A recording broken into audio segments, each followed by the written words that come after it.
મહાદેવ હર મારા વાલા સ્નેહીજનો સૌને જય શ્રી કૃષ્ણ, જય ગુરુદેવ। આજે ચૈત્ર મહિનાની એકાદશી છે।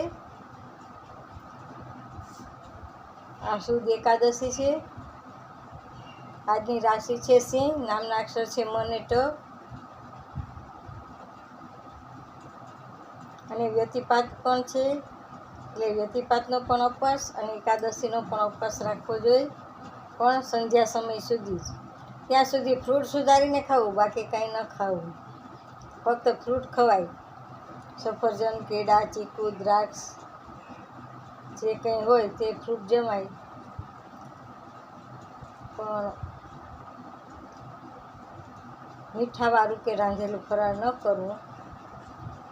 અને સાંજે એકટાણું કરો, એમાં ચોખાની કોઈ વસ્તુ ખાવી નહીં, થેપલા, શાક કે એવું જમવું, ખીચડી કે ચોખા ન ખાવા, ચોખાની કોઈ આઈટમ વાનગી ન ખાવી। ચણાના લોટના ઢોકળા ખવાય, પણ ચોખા અંદર ના આવવા જોઈએ। આજે આપણે ગીતાજીના મંત્ર બોલશું।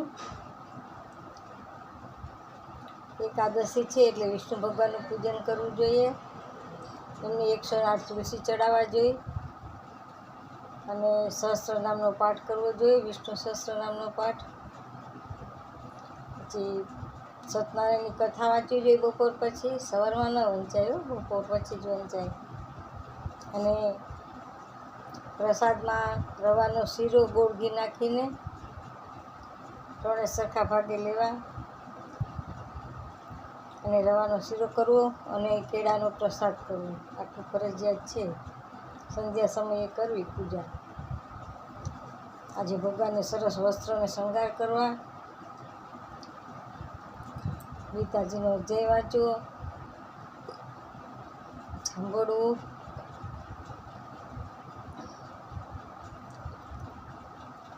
ઓમ સ્થિતપ્રજ્ઞસ્ય કા ભાષા સમાધિસ્થસ્ય કેશવમ સ્થિતર્ધિ કિમ પ્રભાષેત કિમાશીત વ્રજેત કિમ પ્રજહાતિ યદા કામાન સર્વાન પાર્થ મનોગતાન આત્મન્યેવાત્મના તુષ્ટ સ્થિતપ્રજ્ઞસ્તદુચ્યતે દુઃખેષુન્વિઘ્નં ના સુખેષુ વિગતસ્પૃહ વીતરાગ ભયં ક્રોધ સ્થિતર્ધિર્મુનિરુચ્યતે યઃ સર્વત્રાનભિસ્નેહ સતતપ્રાપ્ય શુભાશુભમ નાભિનંદતિ ના દ્વેષ્ટિ તસ્ય પ્રજ્ઞા પ્રતિષ્ઠિતા।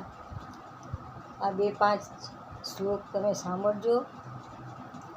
એક શ્લોક કે અડધો શ્લોક પણ સંભળાય ને તો પણ ગૌદાનનું પુણ્ય મળે છે। ગીતાજીનું બહુ જ મહાત્મ્ય છે। આ ગીતાજીનો બીજો અધ્યાય હતો, 67મા શ્લોકથી શરૂ કર્યું હતું। જય શ્રી કૃષ્ણ, જય ગુરુદેવ। આ પહેલાં રામનવમી પણ આવી હતી, પણ રામનવમી કોઈ રહેવી નહીં, રામનવમી રહેવાતી નથી, રામનવમી ઉજવવાની હોય છે, ભગવાનનો જન્મદિવસ ઉજવવાનો હોય છે, ત્યારે ભૂખા કોઈ રહેવાનું ન હોય, માટે ભૂખા રહેતા નહીં। રામનવમીનો મંત્ર છે શ્રી રામચંદ્ર કૃપાલુ ભજવન હરણ ભવ ભય દારુણમ નવ કંજ લોચન કંજ મુખ કર કંજ પદ કંજારુણમ કંદર્પ ગણિત અમિત છબી નવ નીલ નીરદ સુંદરમ વટ પીતમાન હુતળિત રુચિ શુચિ નવમી જનક સુતાવરમ શિર મુકુટ કુંડલ તિલક ચારુ ઉદાર અંગ વિભૂષણમ જાનભુજ સર ચાપધર સંગ્રામજિત ખરદૂષણમ ભજ દીન બંધુ દિનેશ દાનવ દલન દુષ્ટ નિકંદનમ રઘુનંદ આનંદ કંદ કૌશલ ચંદ દશરથ નંદનમ। હા, રામાયણનો પાઠ કરો, અથવા તો આદો રામ તપોવનાદિકવનમ હત્વા મૃગમ કાંચનમ વૈદેહી હરણમ જટાયુમર્ણમ સુગ્રીવસંભાષણમ વાલી નિગ્રહર્ણમ સમુદ્રતરણમ લંકાપુરી દાહનમ પશ્ચાત રાવણ કુંભકર્ણહનનમ એતદ્ધિ રામાયણમ। આ રામાયણનો શ્લોક છે, આની અંદર આખી રામાયણ આવી જાય છે એક શ્લોકમાં। જેથી કરીને આનો પાઠ કરજો. એકાદશીનાય પાઠ કરી શકાય અને રામનવમીનાય પાઠ કરી શકાય. બહુ જ પુણ્યશાળી છે આ. જય શ્રી કૃષ્ણ, જય ગુરુદેવ. મારો મોબાઈલ નંબર લખી લેજો 98-242-94-054. કોઈને કામકાજ હોય તો માત્ર એકવાર રિંગ કરજો, પણ મારે ઘણી રિંગ કરતા નહીં.